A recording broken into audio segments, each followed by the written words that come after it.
Deion Sanders issued a major warning to his college football team. Let's talk about it.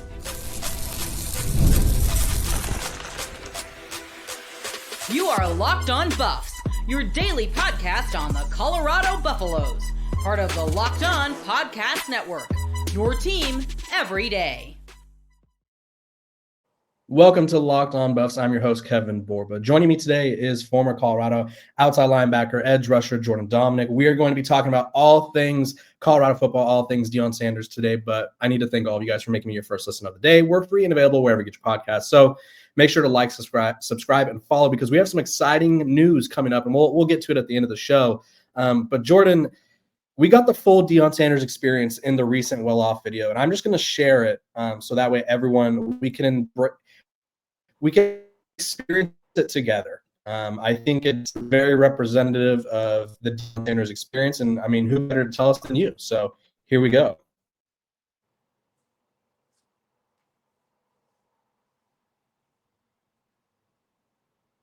How if you perform like you perform in that scrimmage, they gonna eat your life. You might as well what they call it, disconnect your social media. Because now they kind. Do what you did out there in the scrimmage and see what you do. They gonna eat your life. Okay, so the gist of it, they had a scrimmage this past weekend, and they started off the scrimmage kind of slow. I believe the first offensive possession ended in them having to punt, and then the very first possession, if you will, resulted in them, Coach Prime just being like, you know what, everyone on the sideline, we're running a couple gassers, and we're going to restart. Talk to me about that message you heard. What is Deion Sanders telling those guys right there? I feel like the message is pretty clear. Like, he has a certain standard that he's going to live up to. There is a certain standard that we had. There were times I remember we were in practice. We didn't bring out the energy, the hustle, the grind, the tenacity that he wanted. And he stopped practice and he just made us run.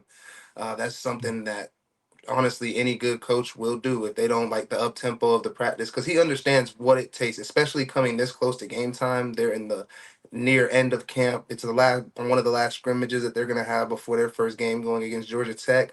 That is going to be an interesting game, and he knows exactly what it is that they need to be able to go in and win that game. And if he's not seeing that during practice, he's not seeing the energy brought, if he's not seeing true dogs showing that they're dogs, because he wants dogs and leaders, and if nobody's stepping into those roles, he knows that he's not going to have a good time trying to outperform like he did last year, especially with the talent that he has. He knows the kind of talent he has on his football team, and he expects nothing from the best but the best from them. So for Yeah. sure, that message is simple and clear. You're here to work, you're here to bring it every single day. You got to remember, the camera's always on you, so good, bad, or ugly, everybody's going to see it. So are you willing to put that on camera every day, or are you trying to come out here and show that, hey, I'm a dog, I'm going to get this no matter what it is?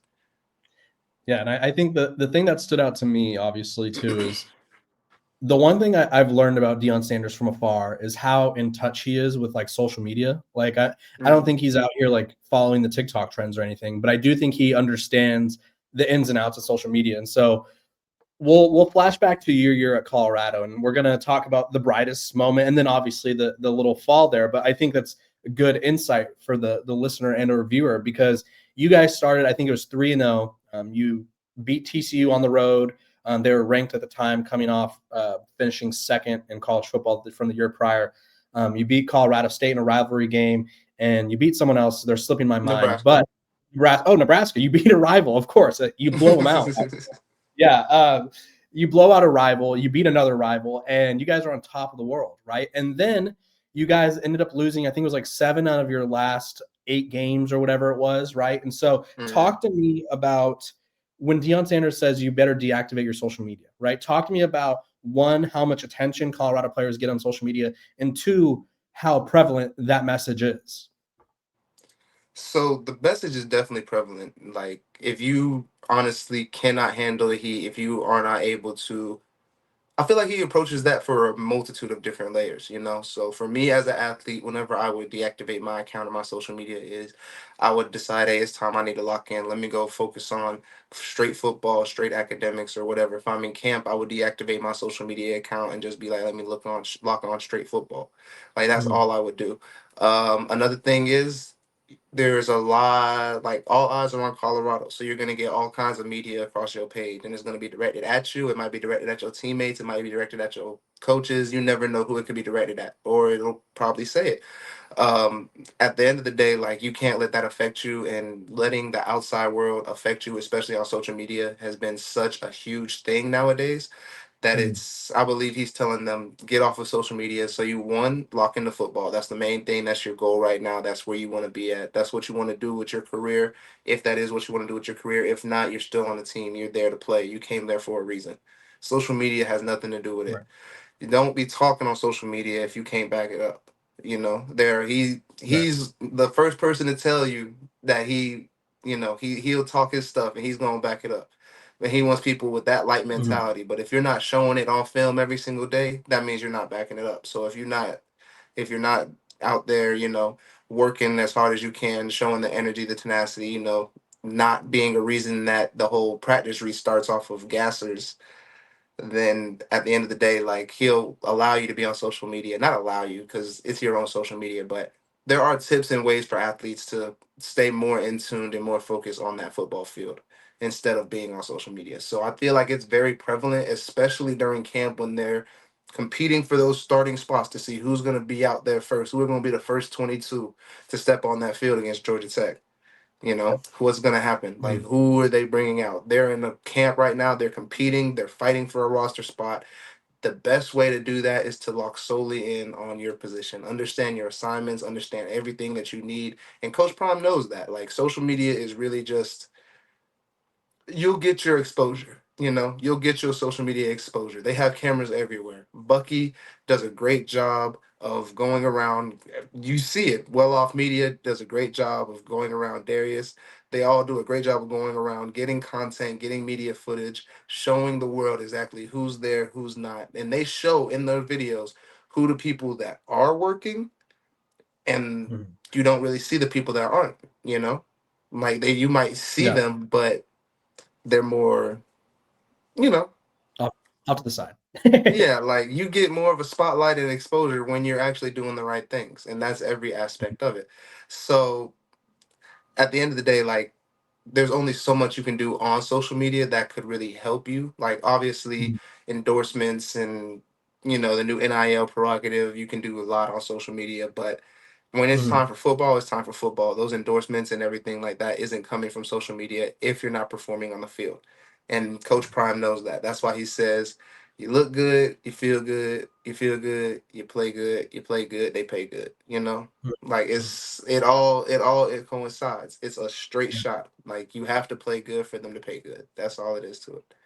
Yeah, and I think the part where he says at the end there, like if you don't play well or you play like you did at that scrimmage, they'll eat you alive. And I think that's preparing the players because not all of them have been in the spotlight, right? Some of them have come from whether it's a group of 5 program or some of them were maybe playing a smaller role at a SEC program or Big Ten program. So it's like they kind of experienced it. But like at Colorado, if you're a key player, your name will be out there for better or for worse, right? So like when everyone's balling, it's great, right? Everyone loved Travis Hunter, everyone loved Jimmy Horn, everyone loved Jordan Domineck. But when the offense is giving up, say, 7 sacks a game, whatever, everyone starts to quickly learn who's playing what, and they go after them. And I think it was, and correct me if I'm wrong, you were there.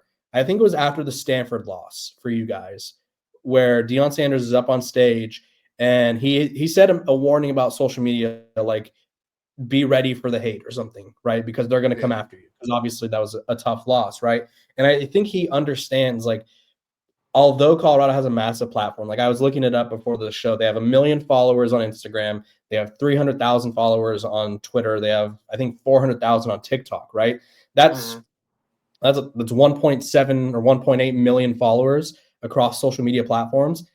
But when they lose, I think there's about 3.7 million people who are eager to dive into the DMs, who are eager to dive into the comment section and be like, oh, you guys suck. You guys did this. You guys did that. And so I think he's preparing them for that because I think one of the perks of coming to Colorado, and this is a rare accomplishment, is every game they play will be televised. Like that is without a doubt, that's going to happen.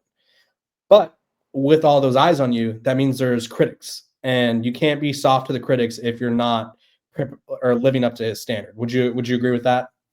No, for sure. I definitely agree. And he is preparing them in the best way he knows possible by making Mhm. sure that they go out there and are prepared enough to win each and every game that they go out and play. Yeah. They have to dominate. That is their plan. As we've seen it for the past 2 years with under Coach Prime, their spotlight is on them and they are heavily, heavily scrutinized. We were Yeah. heavily scrutinized my first year.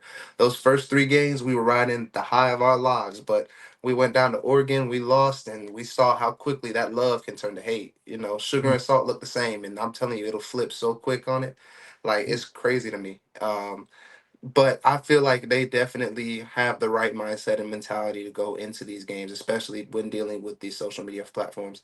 And you talk about Colorado just having 1.8 million across all platforms, but you also have to think well-off media. You have to think It's true. uh, Yeah. the amount of media coverages that follow just Colorado in general, life in football. We have well-off media.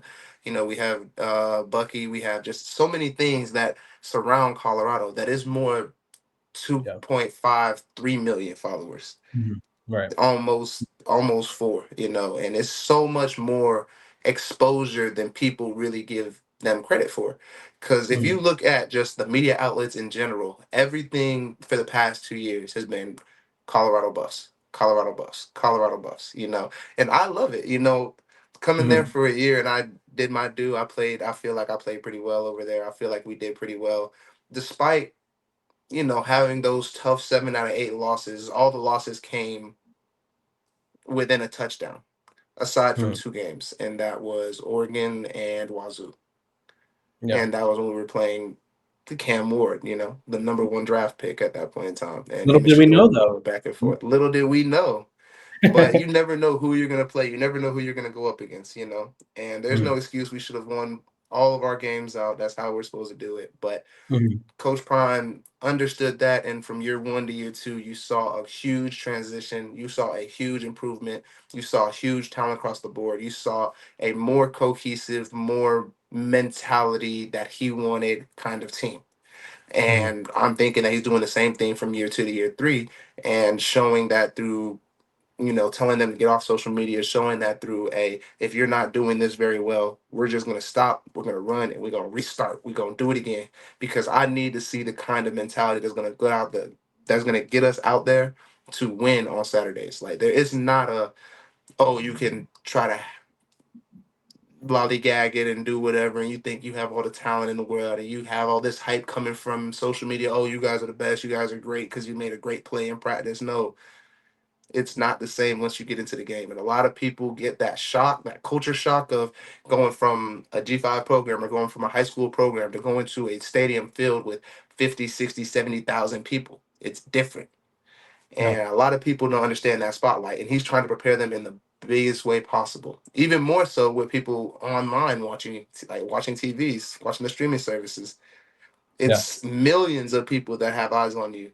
And Yeah. you just have to make it happen. Yeah. So he's definitely going about this in the right way. I feel like he's definitely preparing his players to understand the gravity of the situation that they're about to be in, because it's football, but Yes. it's also your lifeline. What could you do? What could this bring to you? What could this bring to you? Not even just NFL career wise, but NIL career wise, aspect wise. Mhm. What are you doing to put your name out there?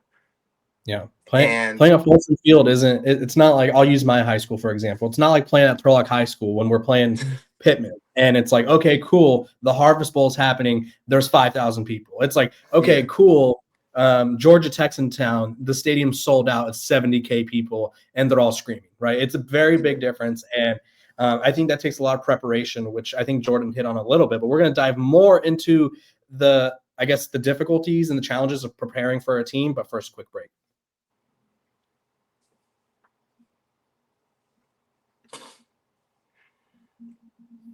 This episode of Locked On Buffs is brought to you by our sponsors over at PrizePicks, the daily fantasy platform that lets you turn your football predictions into real rewards. Preseason is already heating up, and college football isn't far behind. Whether you've got your eye on big-name quarterbacks or breakout running backs, PrizePicks makes it easy to get in the game. Here's my sort of strategy or what I look for, right?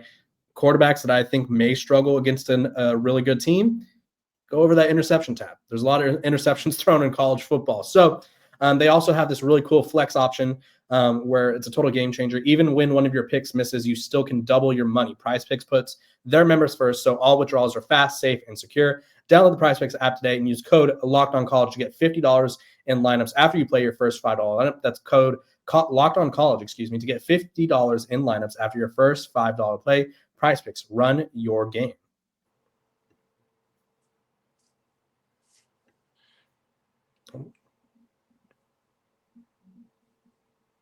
This episode of Locked On Buffs is also brought to you by our sponsors over at DripDrop. Hydration is key. We all know this, and DripDrop helps you do that. If you're trying to stay on top of your routine, whether that's workouts, long days on campus, or staying focused through back-to-back classes, hydration is where it all starts, and that's where DripDrop comes in. DripDrop is a doctor-developed and scientifically proven for fast hydration. It uses the perfect balance of sodium electrolytes and glucose to help your body absorb fluids quickly, delivering 3 times the electrolytes and half the sugar of a leading sports drink. So right now, DripDrop is offering Locked On listeners 20% off your first order. Just head to DripDrop.com and use promo code LOCKEDONCollege. DripDrop.com, promo code LOCKEDONCollege for 20% off. Stock up now before the heat hits hard.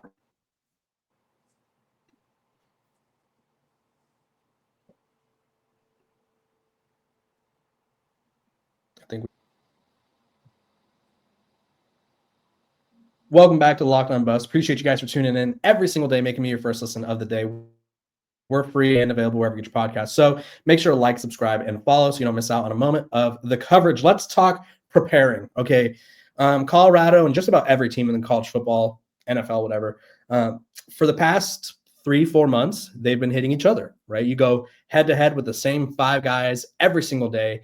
And now you are preparing to hit someone else, right? So those videos where maybe people are upset where a corner throws a wide receiver on the ground, those videos are going to start to go away, right? You're now preparing for Georgia Tech's wide receiver 1. You're now preparing for Haynes King. You're now preparing for Brent Key and what he does with that Georgia Tech offense, defense, whatever it is. So Jordan, walk me through the process of that switch from like fall camp to like we're preparing to play someone else now. Like walk me through what changes. So the preparation during camp is really the trying to mentality of getting you into that mode of, okay, I'm getting ready to go against somebody. So although Coach Prime does have a rule of don't hit the receivers, they still have to get hit, and they still sometimes are hit, and that just happens over the course of practice. But the main goal of camp is to get their players into the mentality of, okay, I've learned how to tackle. I've gone over my techniques. I know what I'm doing. Now all I got to do is just drive my feet into the ground. And they have a lot of drills that they run to make sure that they understand the proper form of tackling, how to tackle somebody, open field tackling, and the whole tackling. It's just different ways. And the camp is to mentally prepare you for that. But I don't think anything can truly mentally prepare you for actually tackling somebody until you get on that field and you actually have to do it. It's a different feel for the game. Once you get in there, it's it's a it's a switch. I don't even know how to explain it that much. It's really a switch where you have to go from, okay, I'm just used to thudding up. I know that I run my feet on these tackles, on these tackling dummies and everything. Now it's just putting it all together into one fluid motion. And I feel like Coach Prime is preparing them pretty well, especially, from the recent footage that's showing up of wide receivers getting mad that they're getting hit and everything. But hey, all I saw right there was a pretty good form tackle, if I'm being completely honest. If I'm being honest. Little slam to the ground, but yeah, a little form and slam. You feel me? Like it's nothing too crazy, just a little love tap. And but no, definitely going into this game, they have to prepare, and tackling is only a small part of it. Coach Prime also, I want to loop back to Coach Prime in the video that you showed earlier about the mentality that they have to have and the kind of energy that they have to bring. I'm a Georgia Tech alum, graduated from Georgia Tech, and I've been following them. And I know that if they want to win that game, they're going to have to come with something more. Like, it's insane the amount of talent that the Georgia Tech roster has, the amount of coaching talent that Coach Brent Key went and got. They definitely have a lot of talent. And the first 2 weapons that come to mind, like you said, Haynes King, Jamal Hines. Like, there is so much talent between the 2 of them, with him being a slot receiver / running back / do it all guy. He can line up on the edge, on the outside. He can line up on the inside slot. He can line up at running back. They have such a wide array for him to use. And their offense also has a lot of other different weapons, but those are the two main ones that stick out. Both of them have earned preseason All ACC honors, and they're going to be a tough duo to compete against. So being able to tackle Jamal Haynes means you have to be able to catch up to him. And to be able to catch up to him, you have to find a way to contain him. And to be able to contain him, you have to know the defense in and out. You have to study your plays. You have to get off of social media, and you have to be in your playbook. You have to be watching film. Because these are the two guys that I named are two almost Heisman worthy candidates, if we're being honest. And being able to contain them, so to speak, you're going to have to know exactly what kind of players you're going against, and you're going to have to know how to tackle. So getting all being said, the preparation that Coach Prime has for his players, I feel like has been good. But at the end of the day, the players have to take it upon themselves to get that mentality of, oh, I'm going to go out there and play the way that I know how to play. Like, the coaches can't play for us. I can't play. Like, they can't play for us. Like, I can't go out there and whatever. They can't just babysit me and handhold me. At the end of the day, it's a game of grown men playing against other grown men. And so they have to go out there. They have to actually understand their assignments, their alignments, know what they do, prepare, and go out there and play. Like, that's all it is to it. It's not much that they can really prepare for when it comes to in real life tackling, because you only get so many reps in practice. Like, they can't go live, and that's another reason why Coach Prime was upset, because at the scrimmage, that's your chance of, hey, this is where I can really perfect my craft of, this is where I can tackle somebody, this is where I can hit somebody, this is where I can really show the kind of person that I'm gonna be in an actual game. Because yes, you're going against your teammates, but at the end of the day, it's still competition. You might not be driving them to the ground on a pancake block, or you might not be, full pick up on the shoulder and drop them on their head. But I mean, you still have to learn how to tackle. You still have the opportunity to go show what you can do. And that is the best way to prepare you for a game, is at a scrimmage and during camp.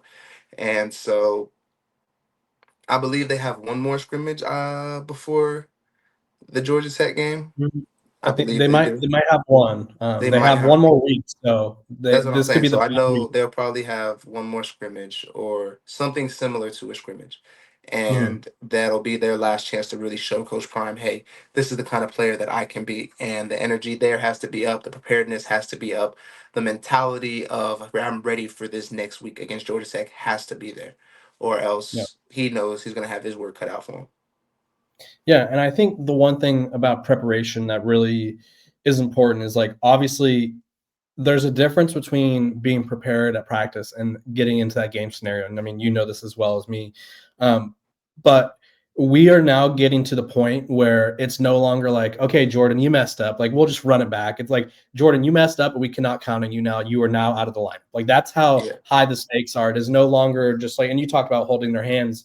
And I think I wanted to really emphasize that now, because, like, preparing for Georgia Tech isn't like preparing, and I'm not trying to shade this program, but that's who's on the schedule. Delaware, right? Colorado Yeah. plays Delaware week 2.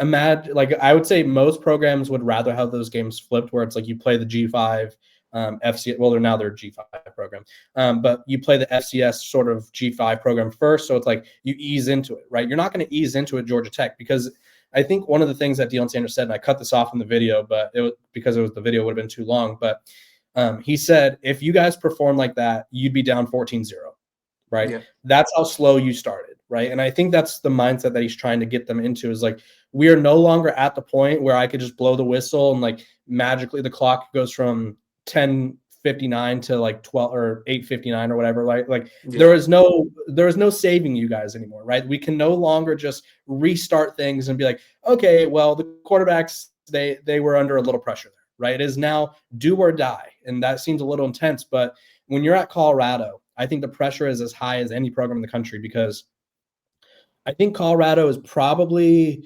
in the realm of Texas, Ohio State, Alabama, in the sense of, although they have a lot of fans, there's probably twice as many fans that want to see them fail, right? I'm not saying Yeah. Colorado has the history like those programs, but they have the haters, right? They have the people who are preying on the downfall. They loved, like, when you guys started losing, people loved it, right? It was like the biggest like talking point. I think they put Deion Sanders on the hot seat already.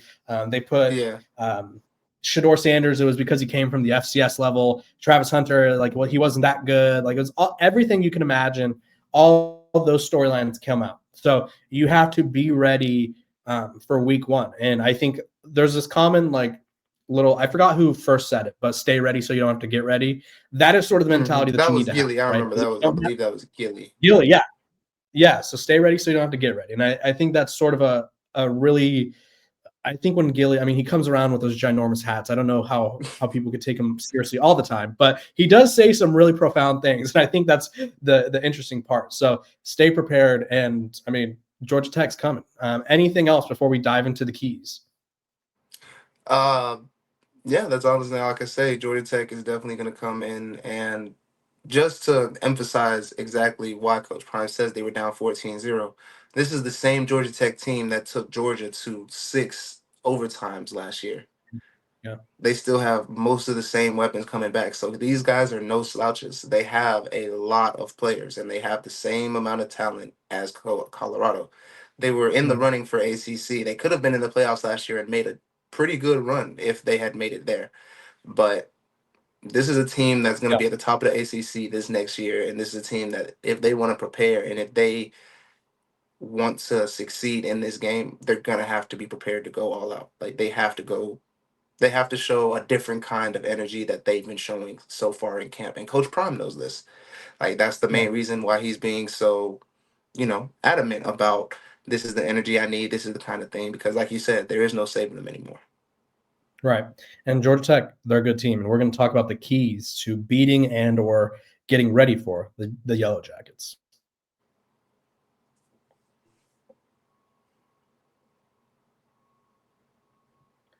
This episode of Locked on Buffs is also brought to you by our sponsors over at OpenPhone. If you're running a business, every missed call is money left on the table. Think about the last time you needed a service. If the first person didn't answer, did you wait? Probably not. You moved on. That's why you need OpenPhone. So you never miss an opportunity to connect with your customers.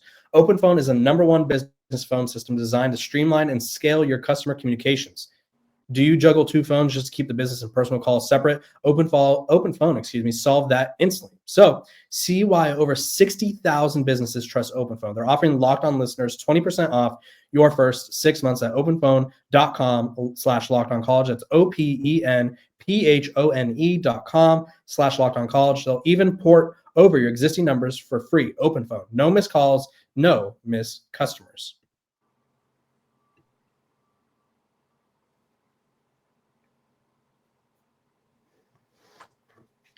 Okay, let's talk keys. I'm going to give you a key, and I sort of want you to dive into it, right, and explain why it's important. I think the first one, you kind of alluded to the game that I was going to hit on real quick here.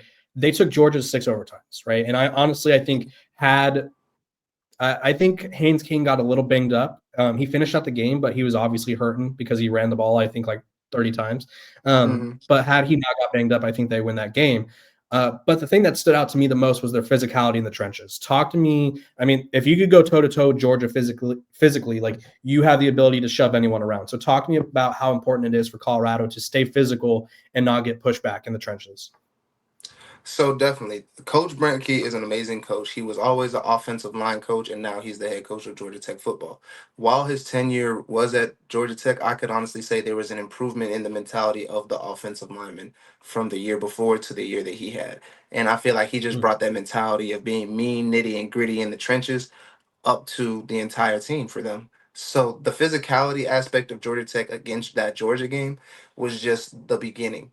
Like they've shown that kind of physicality all year, and it truly showed, especially during their in-state rivalry. You could see the passion and drive that the team had at the end of the game. If you watched at the end of the game when Coach Key went and talked to Coach Kirby Smart, he was crying. Like it was passionate tears in his eyes because he knew he should have won that game. He knew what it was, and Coach Kirby Smart talked to him and let him know, yeah, you had us on the ropes. So that mentality that Georgia Tech has just been something that was emphasized in that Georgia game, but it was there for them since the beginning. Coach Key is an excellent player, excellent coach when it comes to getting his players motivated, getting his players prepared, especially in the trenches, because he's always been a offensive lineman coach. And coupling that with the defensive line that they had this past year, They had a couple guys that went to the CFL, a couple guys in the NFL off of undrafted free agencies and everything like that. They had a good squad, and they also had. He's very good at developing his players as well. So the young guys that he has coming into the program, they're no slouches either. So just to have that mentality of offense and defense under Coach Key is going to be extremely, extremely important for Colorado to come in with that same mentality. If they want to win, we have seen that Colorado has struggled in the trenches when it comes to trying to run the ball, when it comes to trying to stop the run. They haven't been the best solidly up front. And that's going to be one of the main issues that they have to emphasize. And that is one of the main things that Coach Prime did emphasize. He brought in two amazing coaches this past year, or not this past year, these past couple of years that have to do with trying to train that defensive line mentality. He has been recruiting. They have all been recruiting their butts off, trying to make sure that they have the size and the beef to be able to run the ball. It has been an emphasis with the amount of talent that they got to put at running back. The Mhm. defensive line, he brought in Warren Sapp, the greatest of the great. Like he's had them, and he's been making sure that they Doesn't get better work than on that. everything. So it's Yeah. definitely something that they want to do. The physicality, I know it's going to be there. Now it's just going to be, can they get them in the right mindset? And you've seen Coach Prime do this time and time and time again. And we just keep circling back to they went to the gassers and then they restarted practice. That's how it is. You're going to be dead tired in the middle of a game. You got to think like you're not like we're out here doing drills and running and everything, but nothing truly prepares you for a game unless you over prepare. You have to Mhm. treat every day like it is a game. That way, when you get into the game, it's really easy. And that's the mentality that he wants his players to have. And that has Mhm. to go with all aspects, whether it's physicality, whether it's conditioning, whether it's eating right, whether it's anything. So at the end of the day, the to be able to match up with Georgia Tech in the trenches, they're gonna have to adopt the same mentality that Georgia Tech has. They have to go in there thinking, okay, I own the trenches. These running backs ain't going nowhere. If I'm on the offensive line, I'm thinking, okay, I'm about to put this D lineman in the dirt. I'm about to open up this hole so big for this running back to get through that there's nothing that can stop him until he gets to the second level. That's got to be the mentality that they go into having. Like nothing is going to stop me from doing my assignment better than you do yours. Yeah. And at the end of the day, like I feel like they've started to ingrain that mentality into the offensive lineman and defensive lineman at Colorado. And Mhm. you've also seen they have one guy there that I can't remember his name at the moment, but he's a dog and they know that he's a dog and they've had so many people talk to him and trying to get him on the right path because they know that he's going to be an effective player for Jaheim Colorado's Jaheim. defensive line. Yeah. Exactly. You The know Alabama exactly what I'm transfer. talking about. Yeah. And he's going to be good, but that's the kind of mentality that not his mentality right now, but like that's the kind of player that they want. That's why they've invested so much into him, and they've invested so much into their defensive line in general that they know Mhm. that they're going to be good. And the way that they've approached it, I feel like they're getting them prepared, but there's still more to come. There's still more to come, and we're going to truly see a better Colorado team in the trenches than we have in the past couple of years, and it'll all be telling from the scrimmage that they have this coming week. Yeah, and I think another key here, because I think you broke down the physicality aspect perfectly. The key for Colorado to me as well, and I mean, we saw it in the scrimmage. You got to start fast, or you at least have to start strong, right? You don't have to start fast and like put up a touchdown automatically, but like if you get the ball first, you need to move the ball down the field, right? You need to get into field goal range, right? You need to find some success, right? I think even last Mm. year, Colorado goes 9-4, but I think in a lot of their games they started off kind of slow in offense, and I think that really hurt them. So I think that's one of my keys is to start strong, start fast, whatever it is, whatever it may be. Final key that I want you to hit on, Jordan, and I think this is one that every Colorado fan sort of is hoping for: protect the quarterback, right? Just Of protect the course. quarterback. Yeah, talk to me about the importance of that. The importance of protecting the quarterback is crucial. I don't think you understand. Every college fan, every NFL fan, every football fan knows do not hit the quarterback. Do not let them hit the quarterback. That's the main thing. He's the money maker. He's the man that leads the team. He's the face of the franchise. You have to make sure that he is protected. And to do that, you have to be physical in the trenches. You have to be ready to, put a defensive lineman down if he needs to be put down. And that's how it has to be for that offensive line. And I feel like Mm. they've done a great job of trying to coach that into the offensive line. And I feel like that is a reason why there's been a little bit of heat between the offensive line and the defensive line this past camp, because they are trying to, show that physicality, show their toughness, show their endurance, and show that they're willing to go the extra mile to protect their quarterback.